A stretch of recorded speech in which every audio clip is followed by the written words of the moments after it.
you may compete to the fullest of your ability, but you may not hunt down your competitors to make them dead, and you may not destroy the food of other species.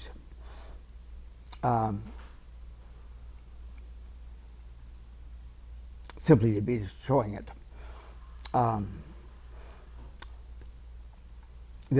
Other baboons will attack a tiger that it comes across, but they will not hunt tigers down to kill them, just to make them dead.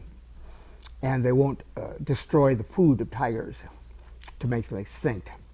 And the reason they do this is not because they're noble, but because it would be evolutionarily unstable to do this. To kill, to hunt down, spend time hunting down your competitors and making their food unavailable to them. Does not get any food for you. In other words, it's just waste. It isn't feeding you, and so it doesn't work. And if you do it, you're going to go down. You're not going to go up. You're going to go down. But we have adopted that, breaking that law as part of our fundamental structure. We hunt down to kill, to make dead our competitors, and we've hunted them down and killed them, made them dead all over Europe. And of course, we're still working at it in America, killing off the coyotes, the wolves wherever we find them.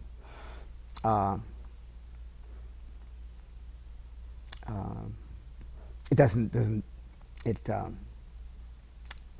protects our food. It doesn't get us any more food. It just protects our food. So we justify it, and we think it's a noble thing. And of course, we happily destroy forests that support thousands of other species, and the species don't necessarily become extinct when we have cut down one forest, but when we cut down 20 or 100, species become extinct. And so that is part of the 150 species that disappear every day, is the ones that we, whose ecological supports we destroy.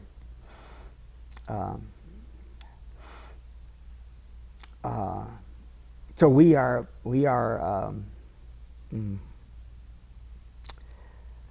outlaws in the living community as we are at present.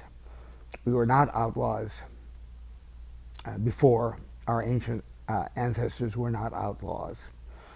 Other species did become extinct, and they didn't become extinct because our ancestors wanted them dead, wanted them extinct, but because they didn't realize they were making them extinct. For example, the mastodon. We hunted those to extinction, but always assumed there was another one over the hill, and eventually there was no more over the hill. But they didn't want to destroy their own food supply. They did it unintentionally. And it is noted, for example, that it has been found that they found grounds where a whole flock of buffaloes were killed, showing what wicked people the American Indians were. But in fact, as hunters know, as our own hunters know,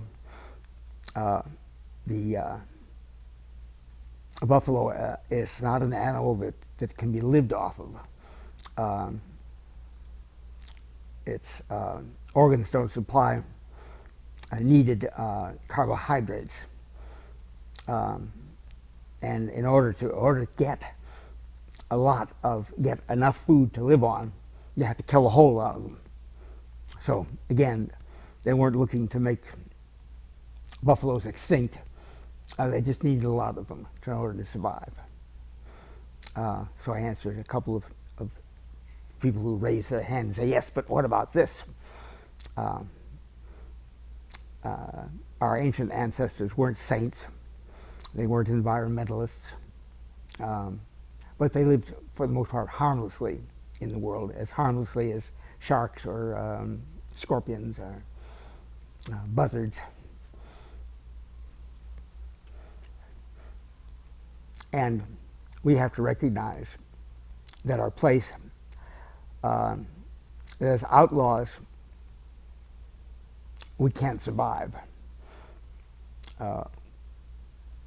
We're headed off the cliff, and that we will survive if we become members of the community and make ourselves members like all of the members, not better, not rulers of the community, but equals, dependent on other members of the community the way that they are dependent on each other.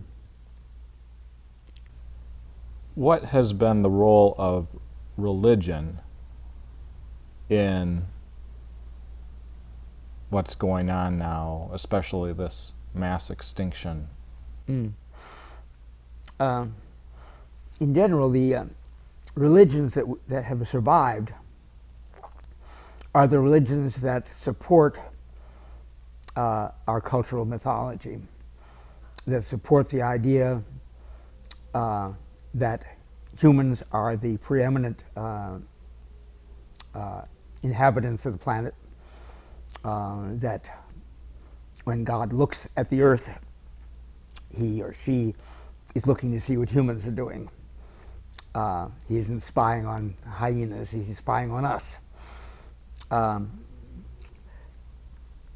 And religions that do not support this idea, like animism, for example, simply are not among the major religions. Animism existed long before any of our religions and existed for all of humanity, not just for people here and people here and people here, but for generally all of the people. Were animist because living in the living community gives one the animist worldview. It's hard to escape the animist worldview if you are actually living in the living community.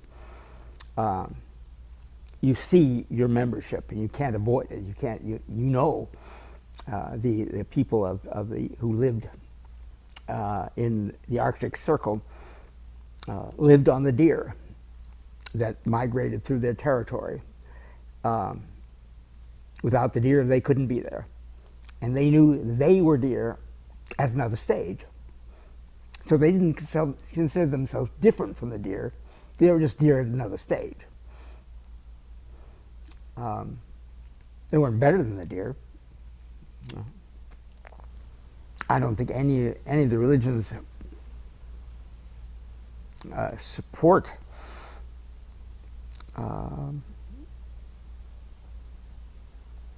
our civilization's thrust toward mass extinctions. So I can't point the finger of blame toward any of them.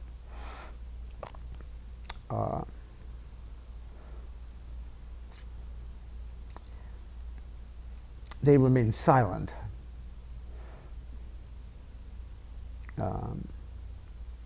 on the issue, for example, of whether this is the one right way for people to live. It's they don't argue with it. They don't necessarily come forward and support it either.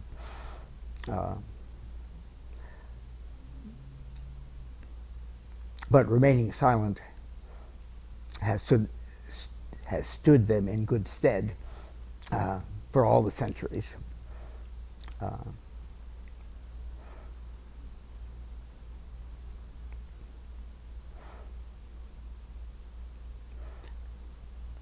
Animism has no traction on the people of our civilization because the animist worldview is that the world is a sacred place and that humans belong in a sacred place.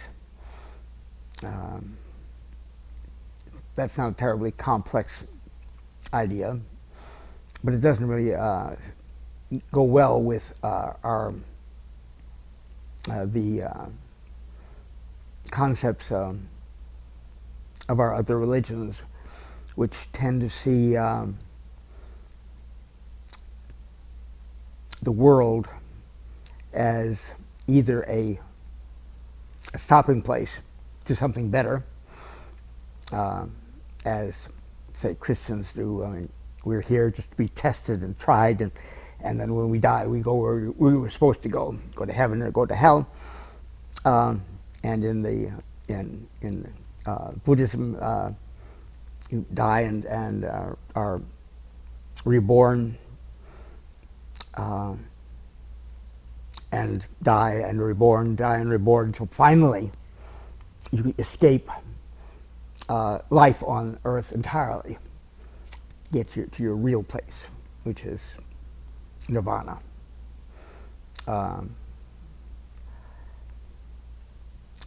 And there is no idea that humans belong in a sacred place. Humans are fundamentally tainted by evil, in Christianity, for example. Born flawed with the what do you call it?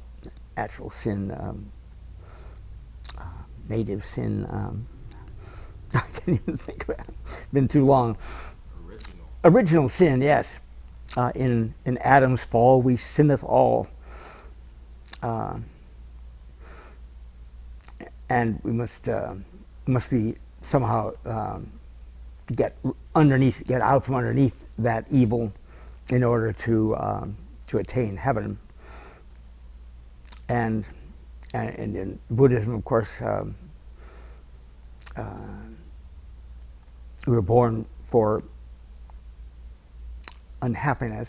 Suffering is fundamental to human life, and it's something you have to you try to rise above, but it is ultimately inescapable.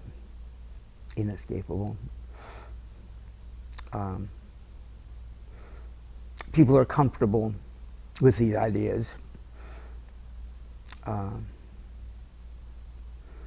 but the ideas of animism are alien. Is there a one best religion or a one worst religion, or is religion important? Well, I don't think I have an authoritative view to answer to. I don't think any of my views would have any basis in authoritative terms.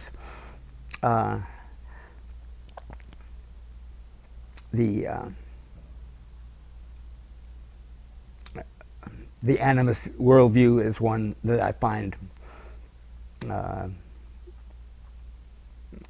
and the people of Aboriginal peoples throughout the world find makes sense to them and find agreeable. Best, I wouldn't call it best, nor would I think of any as worse.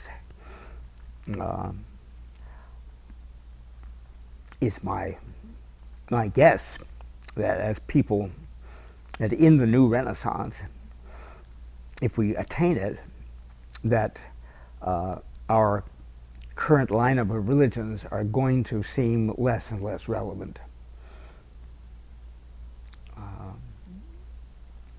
The whole business of salvation and good works and things like that is just not going to make the sense that it once made.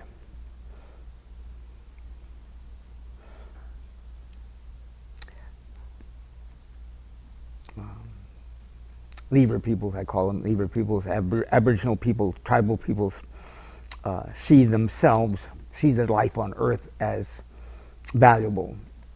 It's not something that it's just a stage on the way. It's good. Living is good. Being alive is good.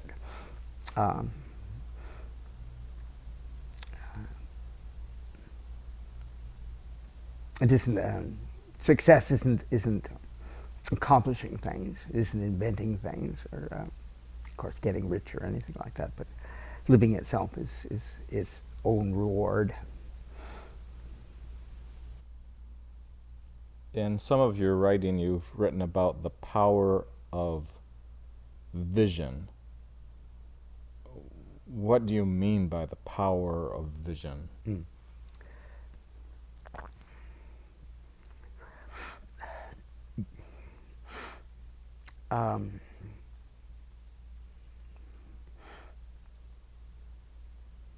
The easiest way to see it is to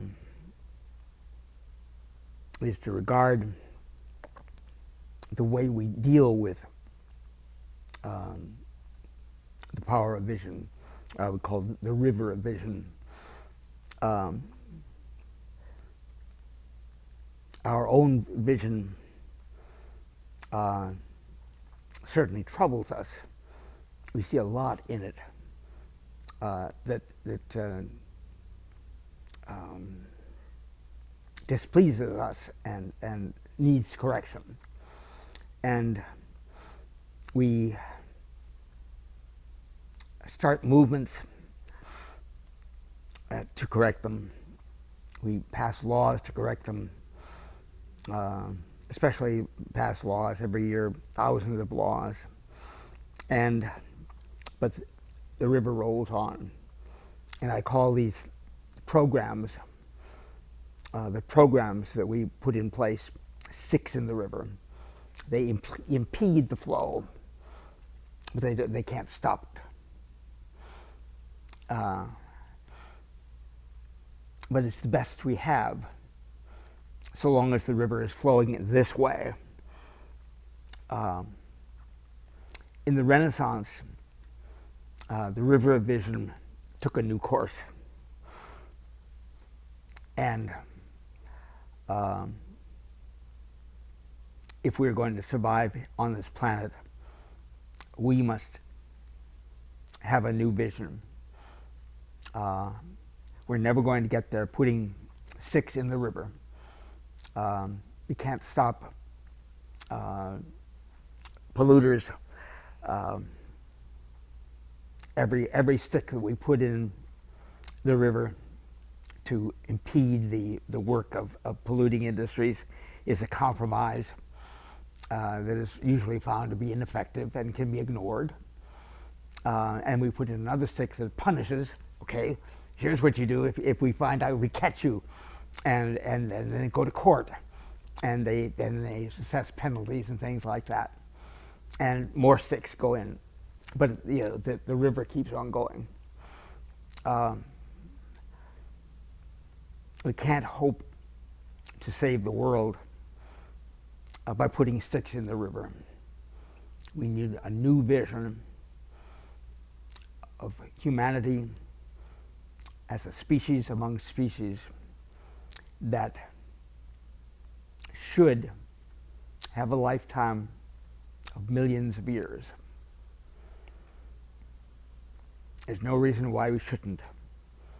Species become extinct when conditions become so great, so changed in a way that the species cannot adapt to them.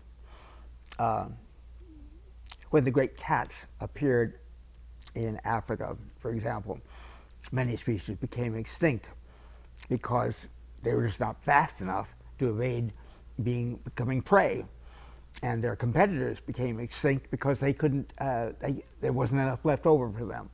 So, but the people who moved into the Arctic Circle lived in conditions that would kill us but they found a way to adapt. They adapted to them, and their bodies adapted to them, and they literally changed evolutionarily in ways so that they're at home there. We go there, of course, we have to wear, bundle up with our clothes, or we die, because we haven't adapted to their environment. They have. The dinosaurs could not adapt to a world where most of the foliage on which they depended was wiped out during the sunless years following the crash of this giant meteorite. They couldn't adapt, and so they disappeared. What is the vision of our culture, or this culture?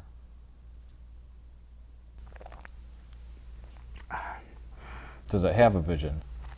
Yeah, it is that we have the one right way for people to live, and that we must continue to live this way even if it kills us. Right? Given a choice, people will cling to it because this is the right way to live. That's why it's so desperately important to change their vision. And say,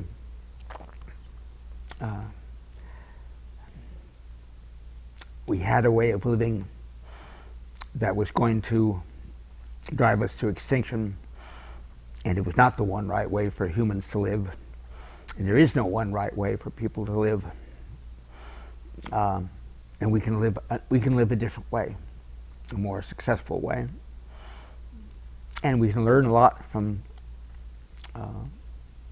our ancestors who lived very successfully in the world for hundreds of thousands of years.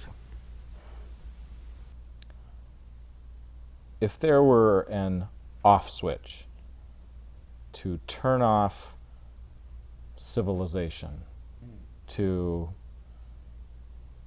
make it stop doing what it's doing,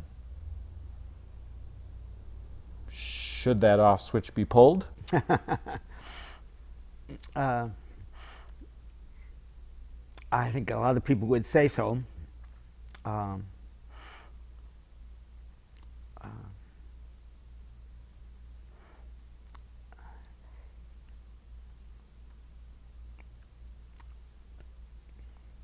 It depends on how much is controlled, in my view, how much is controlled by this switch, and how deep a definition of civilization you have. Do you mean people can no longer read and write? Certainly, that was the foundation stone of civilization. Well, I think the question is more that there have been people who have written about the collapse of industrial society due to the depletion of oil or the depletion of coal, so that we're no longer able to grow the food in the quantity we can because we no longer have the cheap and easy energy that we once had. Right. And so there have been writers and various others that would say, it might be as if all the machines were turned off and all the electricity was off and all the, all the energy that makes civilization possible is turned off. There's even, science fiction writers who will say, hypothetically that some magical thing happens and everything just turns off. Right. Oh yeah, I've read them myself. Yeah. Not for a long time, but yeah. If that were possible, is it something that should be done, or?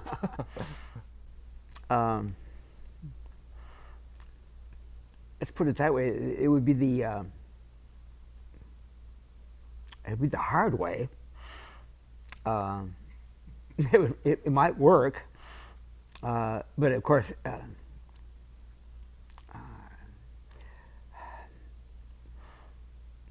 it would be a hell of a price, but billions would die. But maybe that's better than having the whole species die. The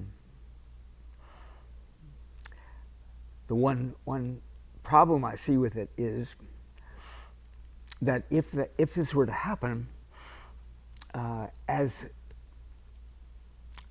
if our vision persists, what people are going to say is, well, okay, it's all in rubbles, but we can start over and do it all again.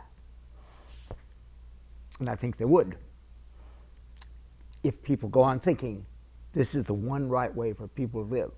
People have to live this. This is the way people were meant to live. As long as they believe that, getting rid of the tools and the machines wouldn't change anything, because people would just say, we must do it again. Even if we must start, even if we have to start from scratch, we must do it again, because it is the one right way for people to live. Because humans were created to live this way, so we must go on. We must do it again.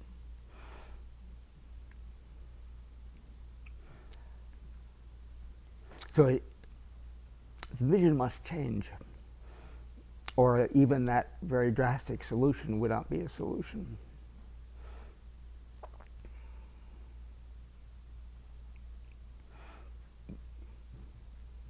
And if the vision changes, then perhaps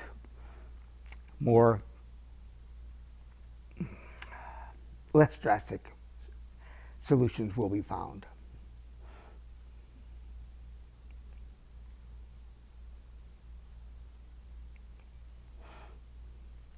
It should be pointed out that when in non-human communities, when a given species' food supply diminishes, they don't just start starving to death.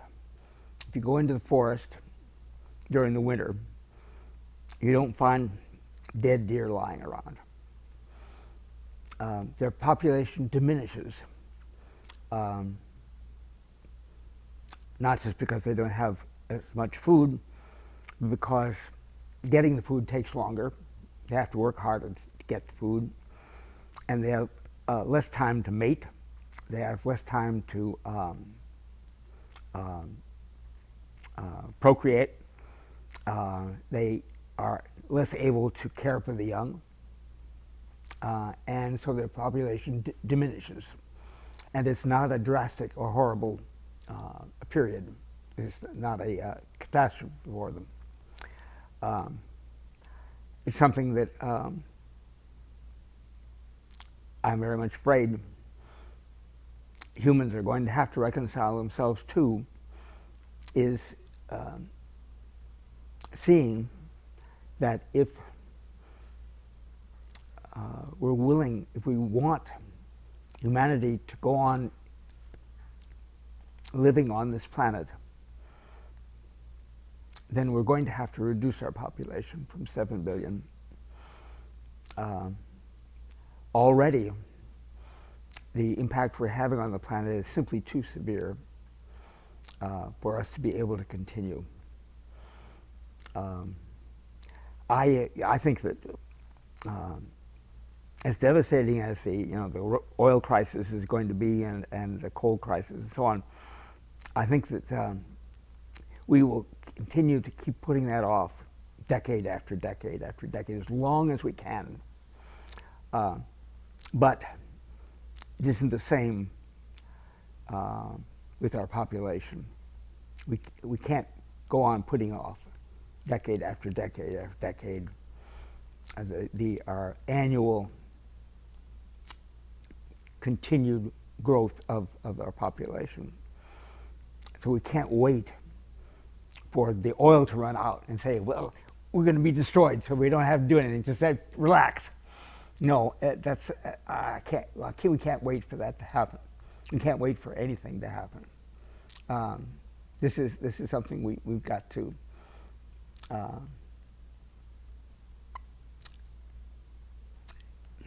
reconcile ourselves to seeing something happen, starting as soon as we can change people's minds, to make them see that something must happen.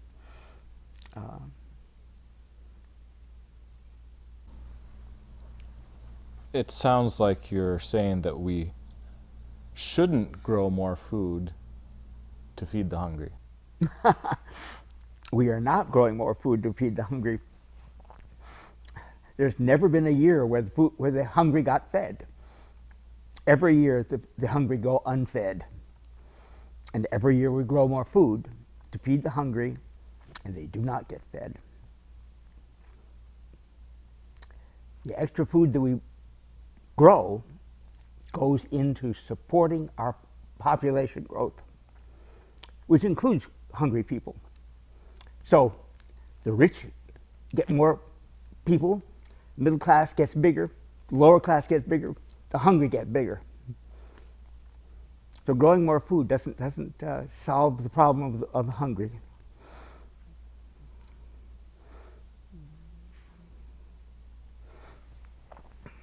And producing less food will not create more hungry people either. We can all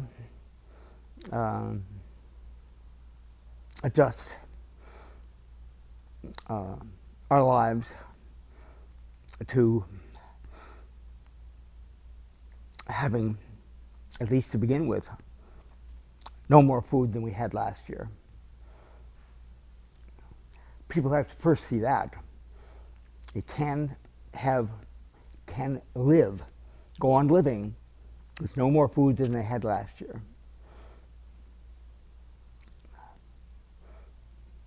And that's the beginning. At least we can at least hold the population at 7 billion. Start there. Then we can start working on the question of, can we go back to 6.5 billion? And not who will we live, because we're not going to shoot half a billion people. Population is not going to grow. But, start by halting our population growth.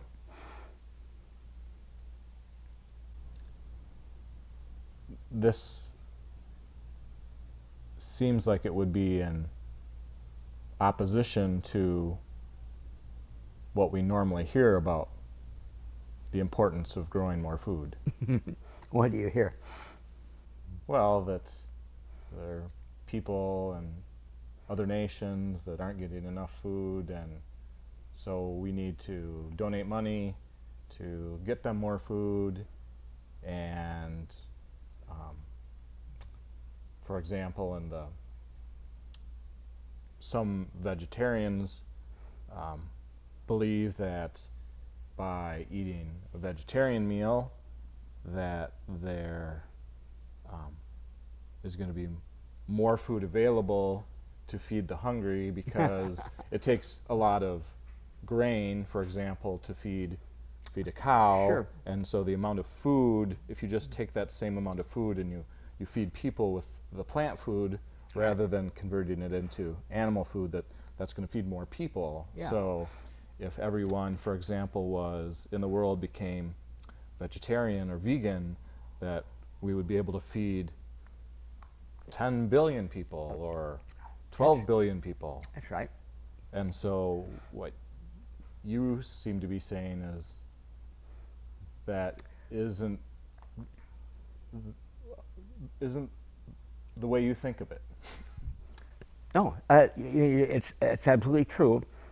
So what that means is that the human race has a couple more decades if it goes completely vegetarian. Instead of becoming 15 billion in 30 years, becomes 15 billion in 50 years. How long do you want the human race to survive?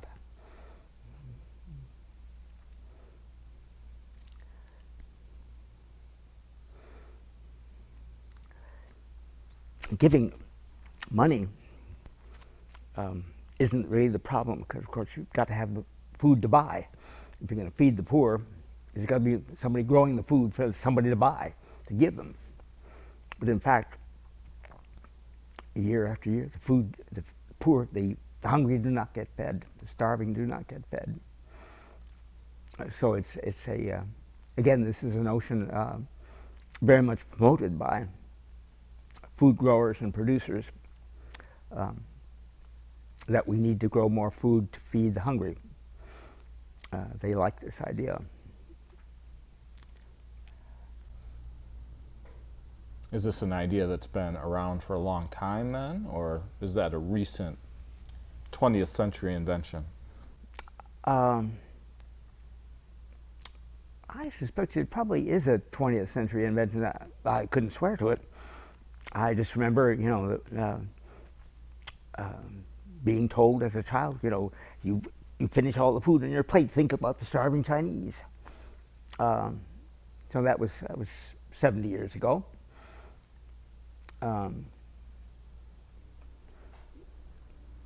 I've never investigated that question.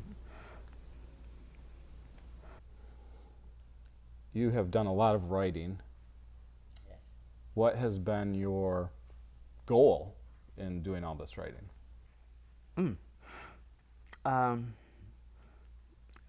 Believe it or not, when I finished Ishmael, trying to think now.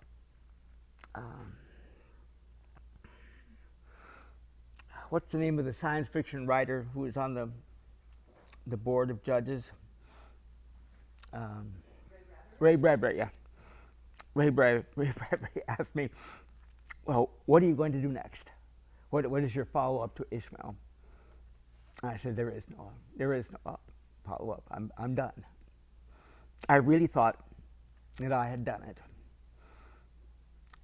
And then I started getting mail. Tons of mail. We've got stacks and stacks of thousands of letters downstairs. All of them, not all of them, but many of them with questions. I hadn't done the job. There was still work to be done. There was still stuff to cover. Stuff I hadn't really nailed down. And so I did the story of B. There I do the great forgetting, which is really important. The forgetting of our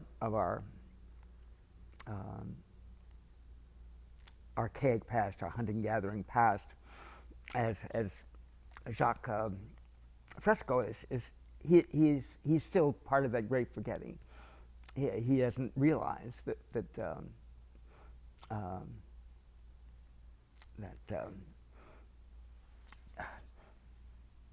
resource-based economy was part of a tribal life, because he hasn't looked back there. Then, when I was finished with the story of B, I again thought I was finished until I got more questions and more questions, and so I did my Ishmael, and for the first time I was able to show, I went into the fact that by golly, not only did they have a terrific social organization that worked, they had an educational system that worked. What? There's no educational system there at all. It works so well it's invisible. It worked perfectly. Every generation learned everything the previous generation had to teach it, because if they didn't, it was lost. So they learned it all, and they were able, at a young age, to pick up adult life and live as successfully as their parents. Never went to a classroom, never read a textbook, never took a test.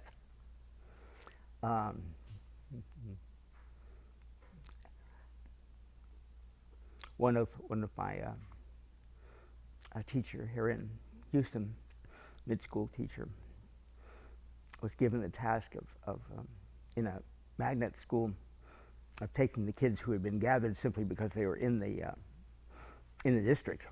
They were at-risk students, creating a program for them of some kind. And she had read my Ishmael. And the program she created was one based on my idea there. That the kids learn from following their parents around, for doing what their parents did, for helping their parents. And she took these kids and sent them out into the community, spent days working in a company here, an organization there, doing little chores, just being involved. Their grades went up. Parents were astonished. Their attitudes changed. It was so successful that as soon as it was over, it was canceled. Because the teachers other teachers were so jealous. And it had gotten such good reviews in the press and everything. So they got rid of it right away. So I had to do my Ishmael. And then I saw I still needed to do something else. And so I started in on Beyond Civilization. I did something I'd never tried before. I offered to do a seminar here in Houston for anyone who wanted to come down and spend a summer with me. Not every minute, but I would work with them. I forget how many days. Maybe I was just doing it once a week. I don't think so. Every night? Yeah. And so I had about 12 people or so. And one thing, they'd all read all my books. I said, okay, before we start, you've got to read the new book. And so they all read Beyond Civilization in manuscript. And they didn't have any more questions. So we had nothing to do. So I knew that I'd done the basic job, and I have done the basic job with Beyond Civilization, and I still did some important work in new essays and speeches, especially the New Renaissance. I think it's an important speech to be read at ishmael.org. But I wasn't exhausted as a writer, and so I set out to write a novel that I thought would reflect a new vision. What would a person with a changed mind, what kind of novel would a person with a changed mind write? And so I wrote After Dachau, and I think that was successful from that point of view. But it puzzled a lot of people because it wasn't a teaching book. And then I went on to write The Holy, which was in strictly literary terms, it was my most successful novel. But again, people were puzzled as to why I wasn't, where was the gorilla?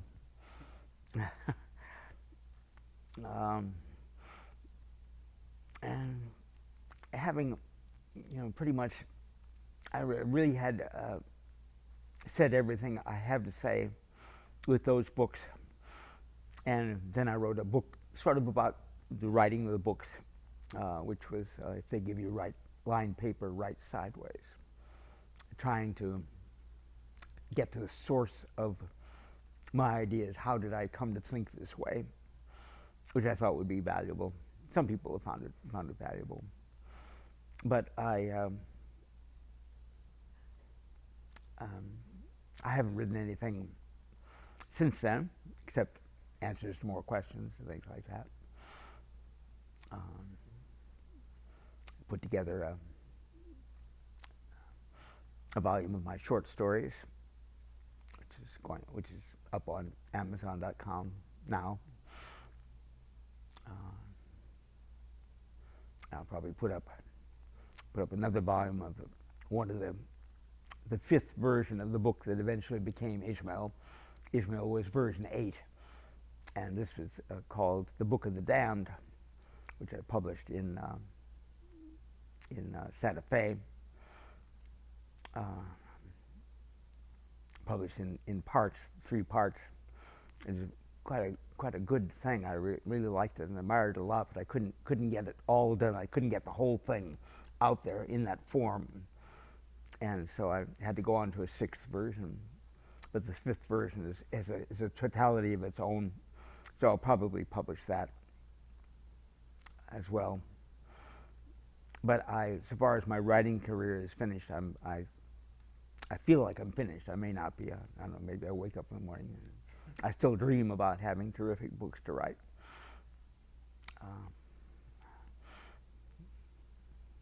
So, does that answer your question? What was it that you were setting out to accomplish? What were you trying to achieve? Oh.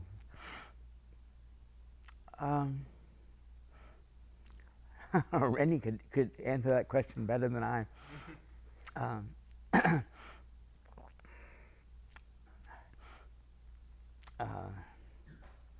We were living in Chicago, and I remember we were sitting in a bar overlooking Broadway, North Broadway. And I was looking out at the people there, and I said,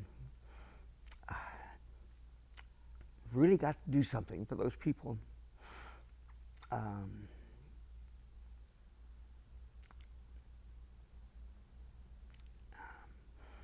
I saw them as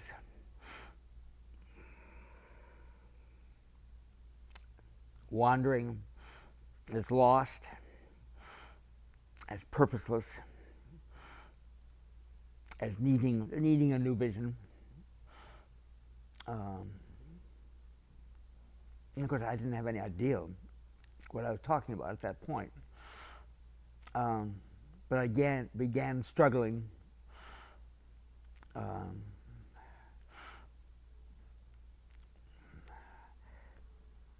getting something down on paper. And I wrote a novel called Man and the Alien. It was really a science fiction novel about a conversation between an ordinary man and representative of another culture, alien culture.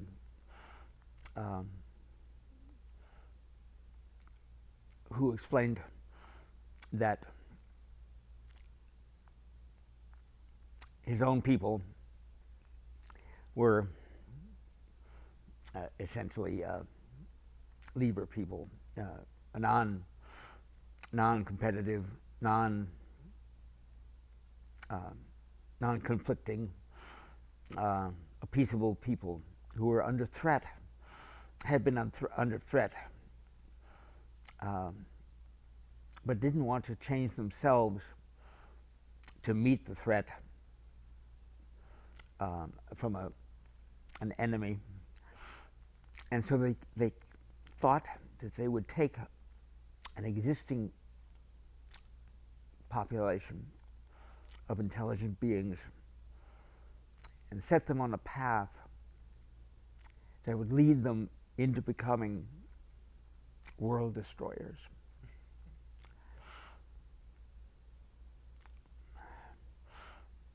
They knew they had finally succeeded when they saw that we had created the atomic bomb. Now they knew they had the equipment. We had created equipment for them to defend themselves. They had perverted the course of human history in order to develop us as their weapon. It's kind of a clever idea.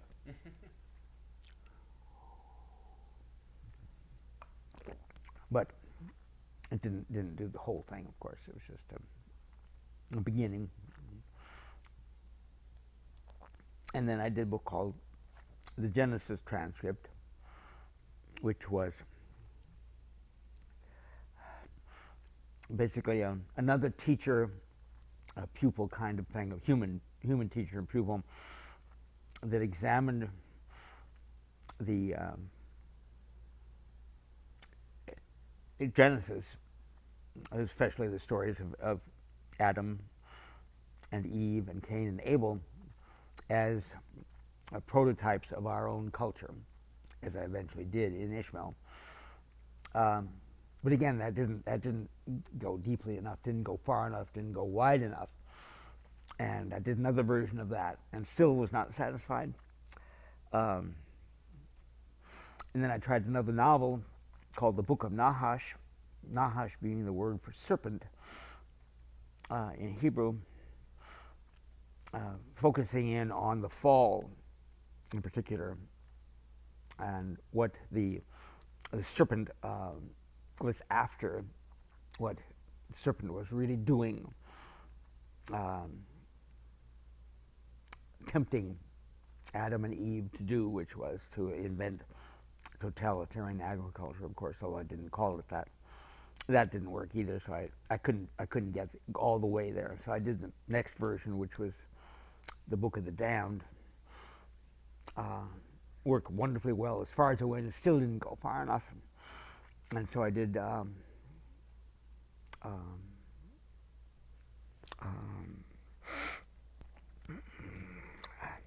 another story to be in, which got at the idea that we are enacting a story, making it come true, and story being we were made to conquer and rule the earth. And that's what we're doing. We're making that come true.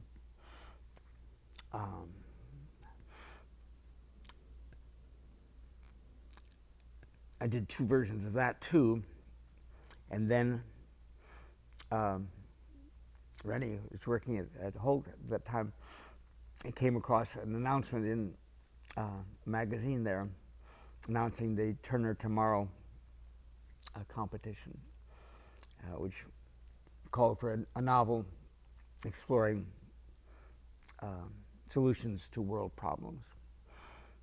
So I had a book ready to go, but it needed something else, and what it needed was a gorilla. And so I rewrote it. It would never have become a success if it weren't for Ishmael. So he made his first appearance there in that book. Just 12 years.